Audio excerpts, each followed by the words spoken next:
the equilibrium, the macroeconomic equilibrium, by using this aggregate demand and aggregate supply model. So what we have is, with the aggregate demand, with the aggregate supply, sorry, we have two time frames. We distinguish between the short run and the long run. Okay, so supply here, the aggregate supply, is the relationship between the real GDP and the price level. And as I said, we have two time frames, the short run and the long run. So the long run is where the potential GDP is, and it does not depend on the price level, so that's why we have a vertical line. So that's the long run aggregate supply curve. The short run aggregate supply,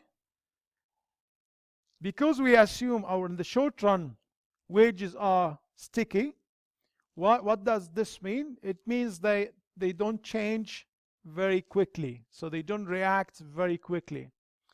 So let's say you work for any job, you have a contract.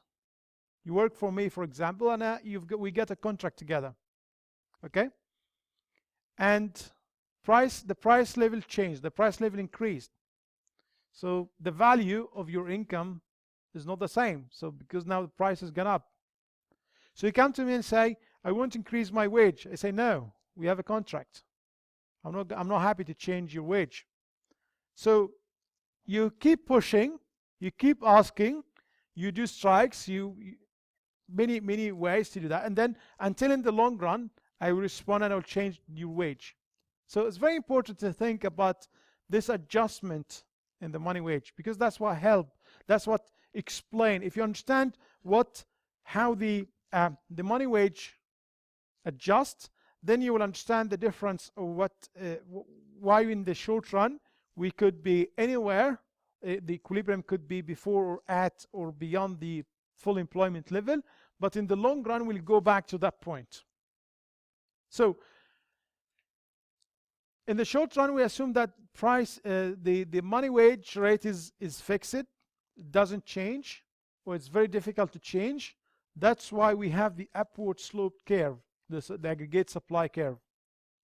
Okay, and on the supply side we need to understand what can shift the long run, the aggregate supply curve. So as we said, there are two reasons or two factors. First, if the potential GDP itself change. So if the potential GDP change, we covered this in the last lecture, and we know that the economic growth happen, or the economy can grow when potential GDP increased, when we expand, when we increase our potential. And this happened because of two reasons, one of two reasons: labor supply or labor productivity. So if labor supply increased, that means we'll work more hours, and that means real potential GDP will increase. Or labor productivity. So if people or labor become more productive, so given the same amount of hours they work, they can produce more, and we showed this last lecture by shifting the production function upward. Okay, that will result in an increase in the potential GDP.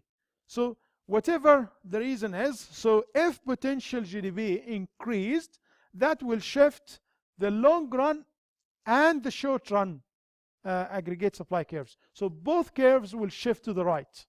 Okay, this is very important. So if potential GDP increased, both curves, the long run aggregate supply curve and the short run aggregate supply curve, will shift to the right.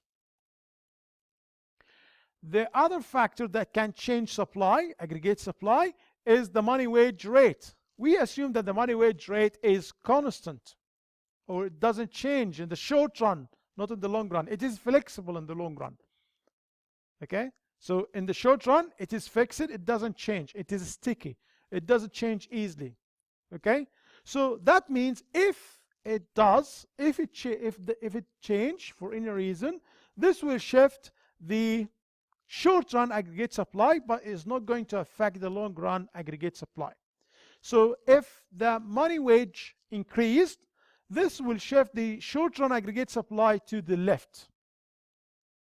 If the money wage rate falls, that will shift the aggregate supply, the short-run aggregate supply curve to the right. Why I'm going back to this? Because this will help you to understand the equilibrium. Again, the equilibrium is both sides together, the demand and supply. So if you understand what factors can change aggregate demand and what factors can change aggregate supply, then it is very easy to understand how the adjustments happen.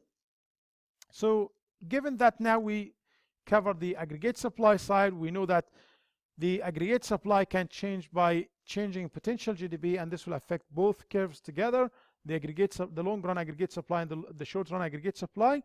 But if the money wage change, if the money wage rate change, this will affect only the short-run aggregate supply. Okay? So that's the supply side. Going to the demand side. With the aggregate demand, what is the aggregate demand? The aggregate demand, this is the demand coming from all sectors together, yeah? So what are the sectors? Households, firms, government, net export, yeah, the outside world. So it's C plus I plus G plus X minus M, okay? So the aggregate demand curve is downward slope curve, and we explain why. There are two reasons: wealth effect and substitution effect. So I'm not going to talk about this now. What is more important is what can shift or can change the aggregate demand. So we talked about expectations, fiscal or monetary policy, and the world economy. For your question, the assignment question 3, it is fiscal policy. We're looking at a tax cut and how this is going to affect the equilibrium, okay? And ask you how this is going to affect the equilibrium in the short run and in the long run. Okay, so there are 2 points in the assignment question 3. But anyway, so now for the macroeconomic equilibrium, then we have two situations or two equilibrium points in the short run and the long run. So in the short run, so in both cases, it will be where the aggregate demand cuts the aggregate supply. But in the short run, it will cut the aggregate supply, the short run aggregate supply curve. In the long run, we're looking at the long run aggregate supply curve. Okay, so that's where the equilibrium is. So what is the equilibrium outcome? We're looking at the real GDP and the price level. So what we saw is in the short run, that equilibrium can happen anywhere. It can be before the potential GDP or the full employment level, or exactly at the full employment level or at the potential GDP, or beyond that or above this. So the first case we looked at is the so that's the short run. So the aggregate demand intersect with the short run aggregate supply curve. That's why it's short run. And that equilibrium point can be anywhere. Can be before or at exactly the full-time employment or the full employment level, or it could be above this level. So the full employment here is where the potential GDP is.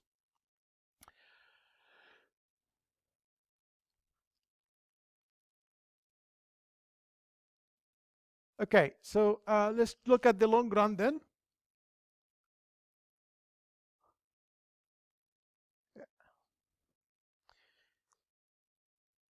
So in the long run is where, so in this example now, the black dots show you the short run macroeconomic equilibrium. So this is short run. Why is it short run? Because this is where the aggregate demand intersect with the short run aggregate supply curve. So that's why it's short run point. But it is not happening, it didn't happen exactly. As I said, it can happen anywhere, but in this case it didn't happen where the potential GDP is. So the potential GDP here is the vertical line here. This is the long run aggregate supply curve. So it happened below that level. So so what is the mechanism? How we gonna restore the long run equilibrium? How we gonna move to the long run equilibrium? First, you need to ask yourself, where is the long run equilibrium point here? So the long run equilibrium point is where the aggregate demand intersect with the long run aggregate supply. So this is the point. Okay, so what is the mechanism? How does this work then? So to move to that point, that means the short run aggregate supply curve will shift to the right. What can cause this shift? I just said this now. So the short run supply curve will shift or will change when the money wage rate change.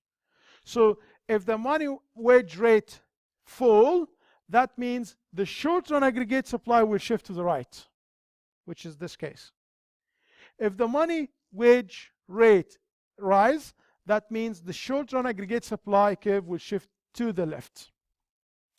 So in this case, the money wage rate will fall, and this will shift the short run aggregate supply curve to the right until we come to this point. So what is this point, the red point now? That's the long run equilibrium, yeah? So this is the long run macroeconomic equilibrium. And the very important point here to understand is how we reach that point. How we move from that black dot here to this red one. Just this is when the money wage change. So when the money wage rate fall in this case, the short run aggregate supply curve shift to the right until we come to the long run equilibrium point. And you see, what is the real GDP at that point? Is the potential GDP. So at the red point. So this is the macroeconomic equilibrium in the long run. So remember, this is where the aggregate demand curve cuts the long run aggregate supply curve, and at that point, here's the price level 110. This is the equilibrium outcome, and this is the real GDP at that point, and that's the potential GDP.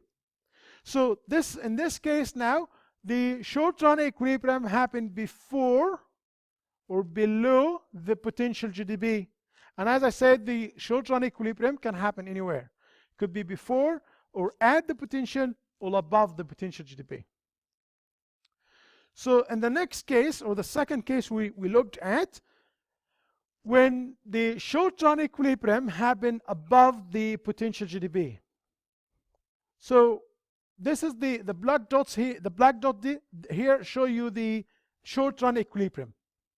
So where is the long run equilibrium?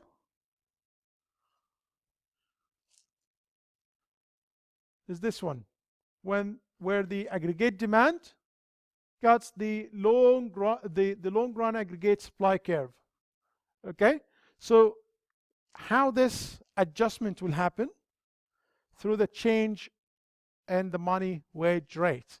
So in this example now, then the short run aggregate supply curve will shift to the left until it comes to this point where the long run equilibrium is.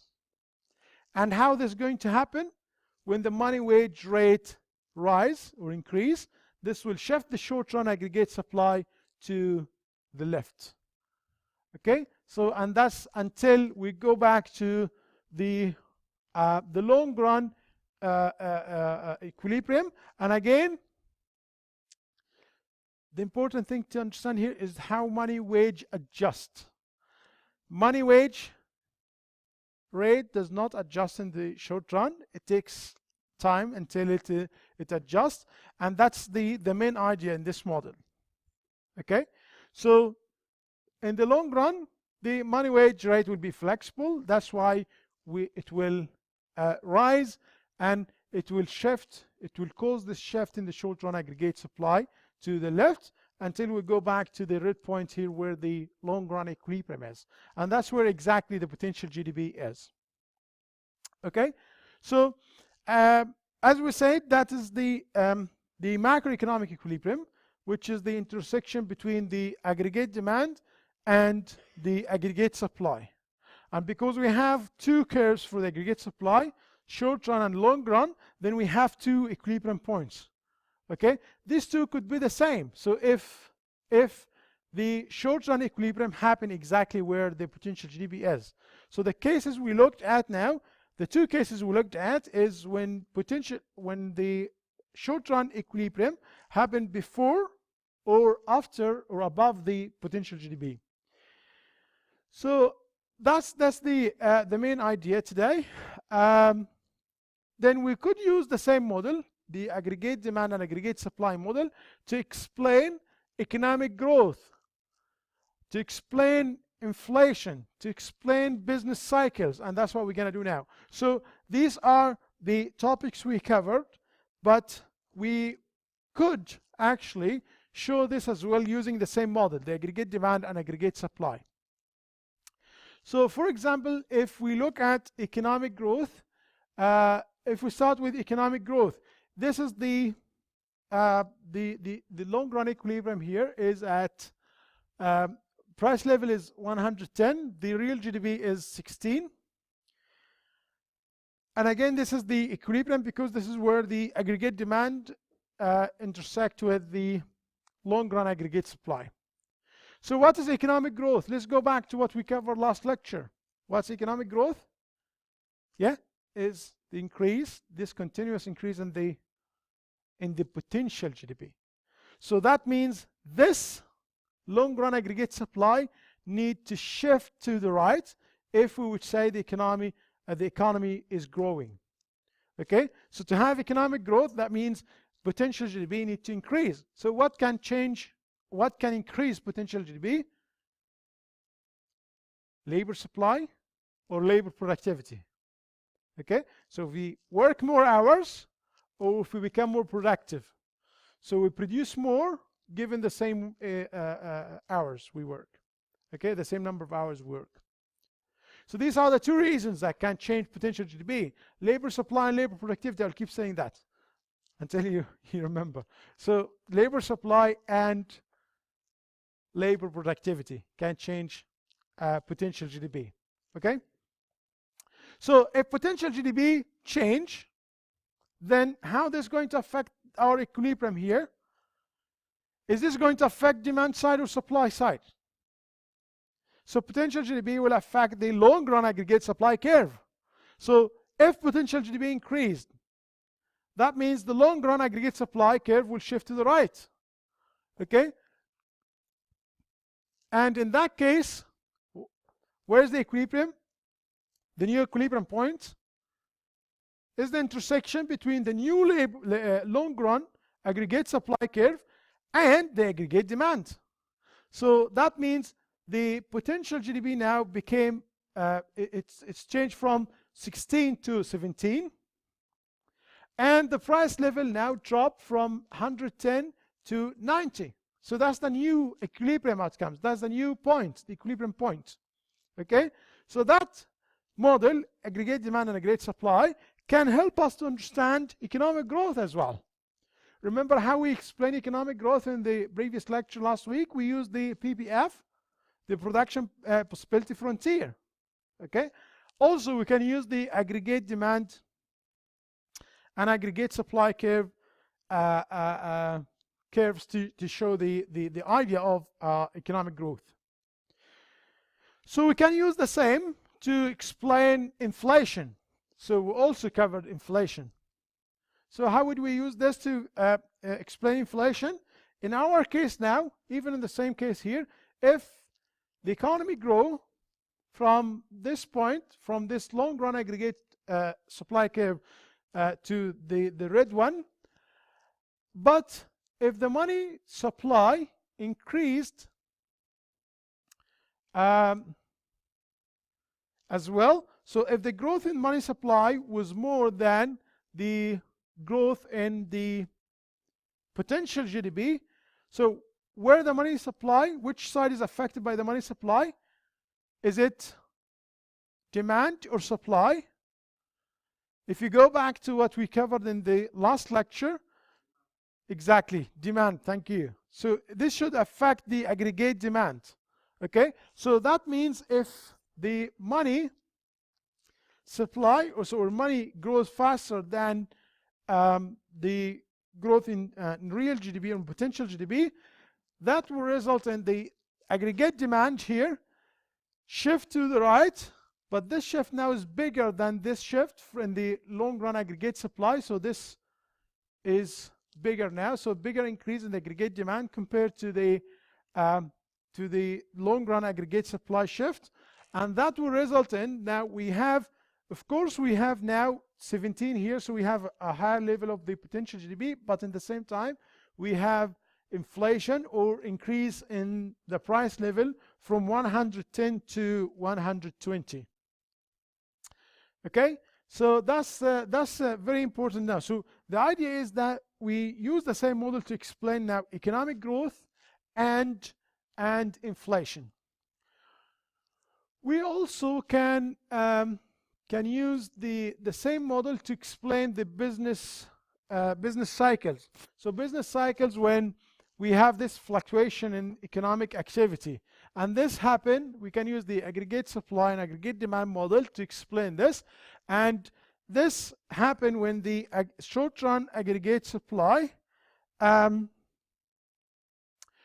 fluctuate, or the equilibrium fluctuate, because in the short run, as we said, the money wage rate doesn't change, so or doesn't react very quickly enough to match the change in the real GDP, so or in the prices. So if the money wage is fixed, so that means we could have an equilibrium below the potential GDP, or above the potential GDP, or exactly at the potential GDP. So let's see this. So we have three cases as we explained. So we could have an above full employment equilibrium. So that means the short-run equilibrium will happen above the potential, so we'll have inflation. Or it could happen exactly at the full employment level, or at the potential GDP level. Or it can happen below the full employment or the potential GDP level. So that means we have, as I said, the short-run one, the short-run equilibrium can happen anywhere, before or at or above the potential GDP. Okay? So let's see this on the graph. So what we see in the top section of this graph, we have the long-run aggregate supply, and you see that the equilibrium here, the short-run macroeconomic equilibrium, happen beyond or above the potential. So in that case we have inflation, so the prices will be higher. So that means we have an inflationary gap, and the distance between these 2 points here, that show you how big the inflationary gap is. So, and this is what the this bottom section here show you how far we are from the potential. So if you look at point A, that's how far we are from 16. 16 here is the potential GDP.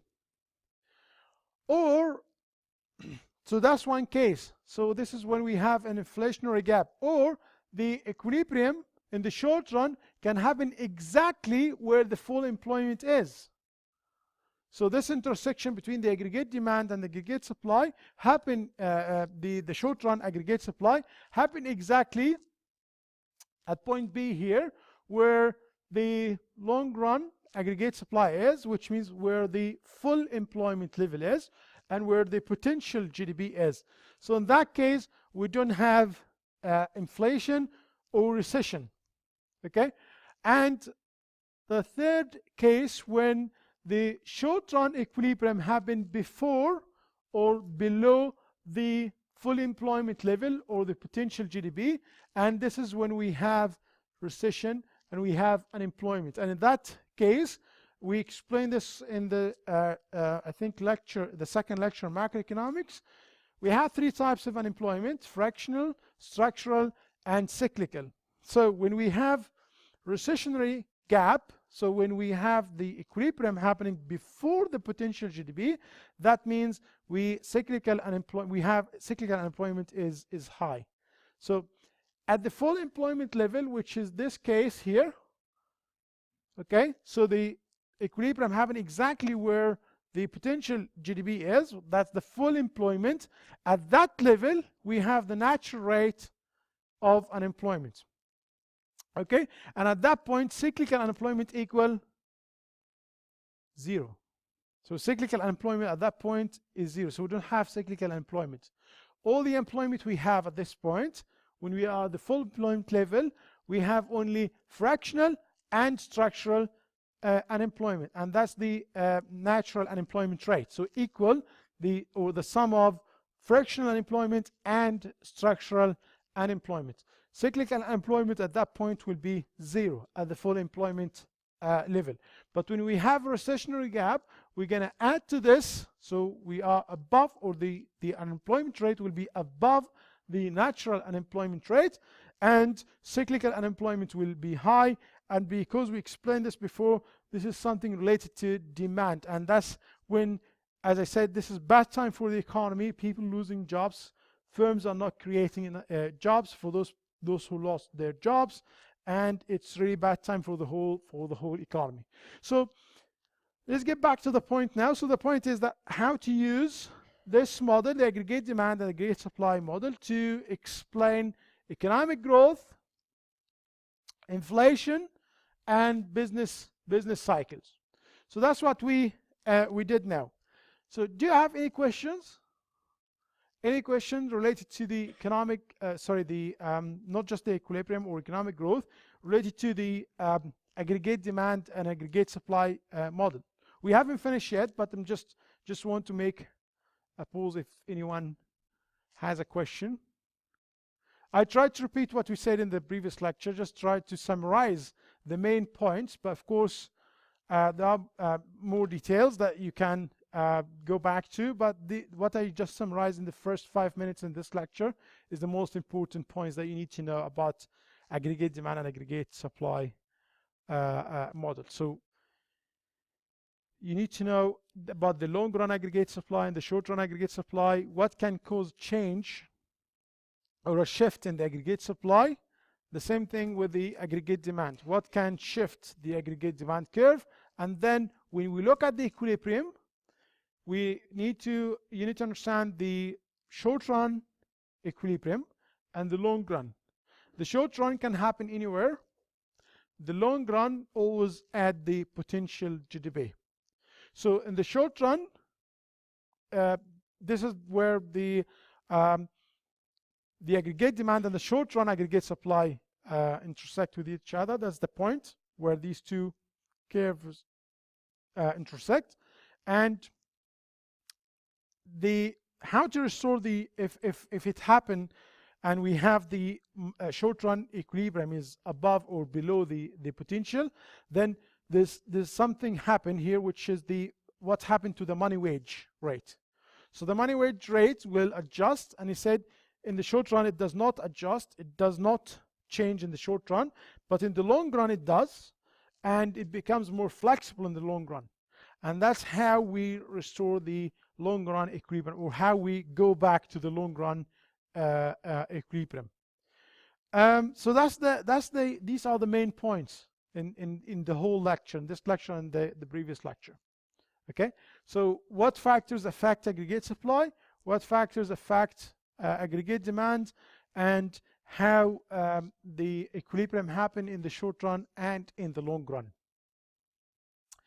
We use the model to explain economic growth. We use this model to explain inflation and business cycles. So what you see now is, this is the on the second part of this graph, this is the inflationary. So A here shows you the inflationary gap when this equilibrium happen above or beyond the potential GDP. This point B is when the equilibrium happen exactly where the potential GDP is, and point C when the equilibrium happen before the potential GDP, so we have a recessionary gap. So we can use this to explain also the fluctuations, or to see the effect of the fluctuation of the aggregate demand. So looking at this now, so this is the,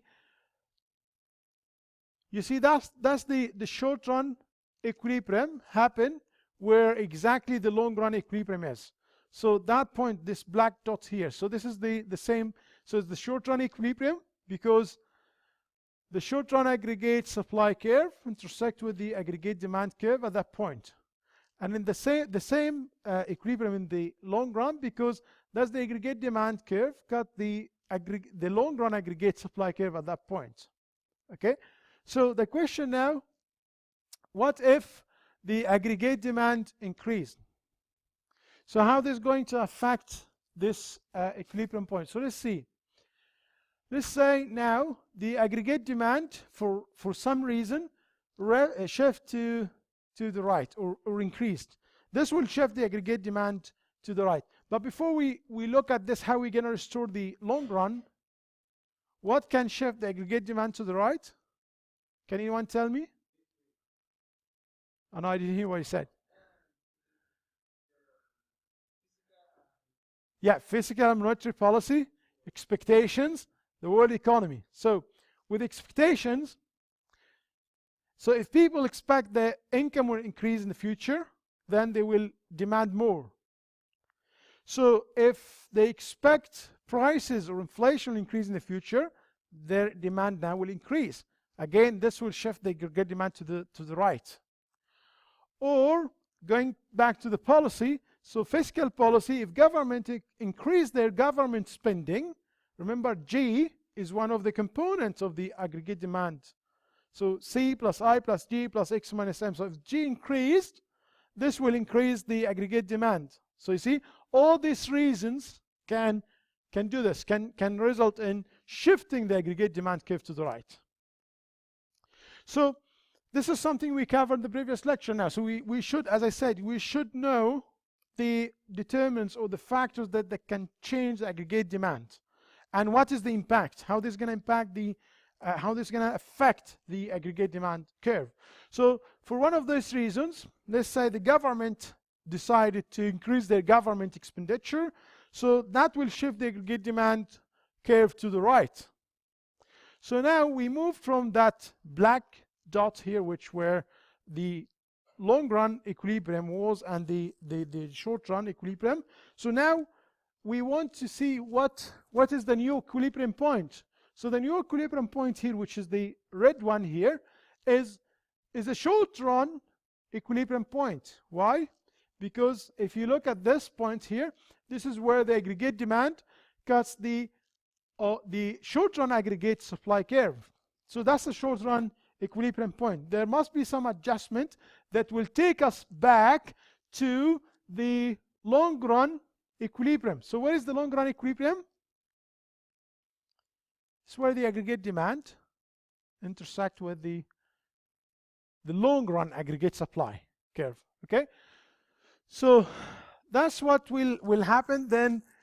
Well, in the short run, we'll have the red point here, so we'll have the more GDP, real GDP will increase, the prices will increase, but this is not going to be the end of the story, because now we will have this adjustment. We learned about this adjustment before. So we could have the short-run aggregate supply will shift to the left until we come to that point. So this should be the long run, or this is eventually should be the new equilibrium point. The new long-run equilibrium point should be here. And it doesn't, so what we see now is just the short run effect. So we didn't see the long run one. So the long run one will happen when this short run aggregate supply shift to the left. Why does this happen? Again, remember the money wage rate. So the money wage rate will increase, and this will shift the supply curve, the short run supply curve to the left, until we go back to the equilibrium in the long run. But what we see now is the short run effect.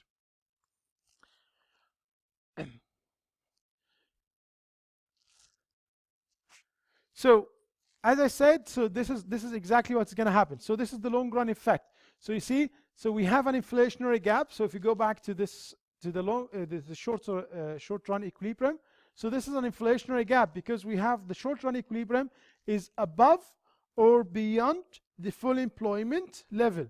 So the adjustment in the long run will happen through the change in the money wage rate. So the money wage rate will rise, and this will shift the short run aggregate supply to the left, and that's what you see now. So this is the adjustment in the long run.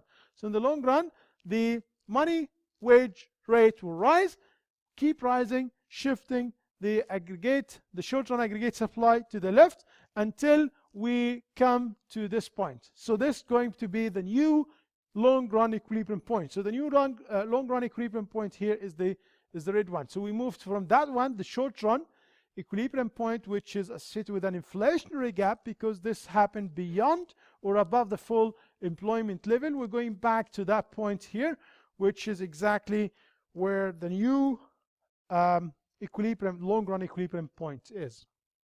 So is this clear now? Okay.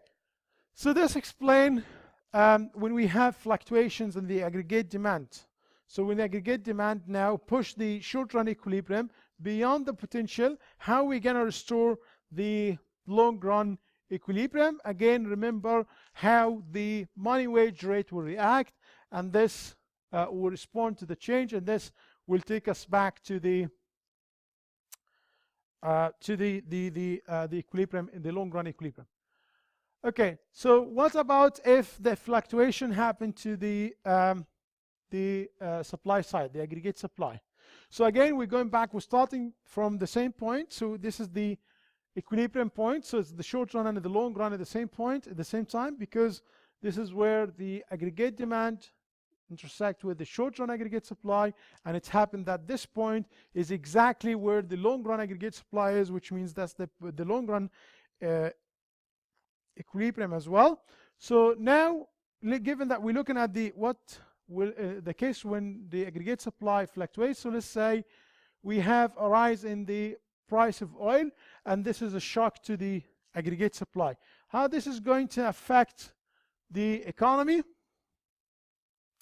So going back to this, will affect the short-run aggregate supply, will shift to the left. So now we'll have a new equilibrium point. So where's the equilibrium point? The new one. Again, this is a short run. So we'll have drop. So the real GDP dropped to 15.5, and the prices increased to 120. So in this case is called stagflation, where we have both together. So we have inflation, so the price increased, and the GDP decreased. So the economy now falls in what we call stagflation. So that's very like different situations where the fluctuation happened to demand side, to the demand side, or the aggregate demand, or the aggregate supply. So the last point in this lecture is different macroeconomic schools of thought. So the macroeconomic schools of thought can be divided into three, like broadly, to three schools or main schools: classical school, Keynesian school, and the monetarist. So I'll finish with this. And again, you need this for the third question of the assignment. Okay, so the classical view, very quickly. So just look at the main point. So the classical view, they think, or they believe, that the economy is going to be always at the potential GDP. Okay, so the economy is self-regulating, so it doesn't need, the economy doesn't need any intervention from the government or the central bank. So the economy has its own self-correcting mechanism. So even if something went wrong, the economy will correct itself. It will go back to equilibrium and that equilibrium will be the long run one, the potential one. So what we saw now. So we'll always be at the potential GDP or the full employment level. That's gonna be the case always. That's what they believe in. And just looking at the main differences, when we move to the Keynesian view, so with Keynes, or the Keynesian economists, they believe that this doesn't have to be the case. So the equilibrium at the full employment level, this is only one possible case. So equilibrium can happen anywhere, before or at or after that point. And there is nothing actually to guarantee that we will be at full employment. So that means we need the intervention from governments and the central banks to push the economy to reach that point. So without this, then we wouldn't achieve the full employment level. So then we need, so you see the difference in their views, where the classical view, they think there's no need for anyone to intervene, there's no need for any of these policies. The economy has its own self-correcting mechanism, and we go back without, they call it, Adam Smith called it the invisible hand. So it's always going to that point, going to the full employment level. But with Keynes, this is very rare, so it's not going to be always the case, and we need fiscal and monetary policy. We need the intervention from government and the central bank. So the last one, which is the monetarist view. So the monetarist view is very, very similar to the classical view. So they think, again, they think that the economy is self-regulating and normally should operate at the full employment level, provided that monetary policy or the money supply is going in at the same pace with the potential GDP. Okay, so if that happened, then we should be performing at the full employment level. So these are the main ideas of these two, or the key idea of each one of those schools, and that's what we cover in the whole lecture. Do you have any questions? So as I said in the assignment, the first question, you need to explain the short, given what is required in the question. So I think it's there's a tax cut, so you need to explain the short-run equilibrium, and then the second point, it will ask you which school of thought would suggest this policy, and the third one ask you to explain something related to the long run, so how the long run equilibrium will happen. So these are the 3 points, and as I said, if you understand this lecture, hopefully just go back and revise the material. You should be fine with question 3. Thank you for coming today, and I'll see you next week. Thank you.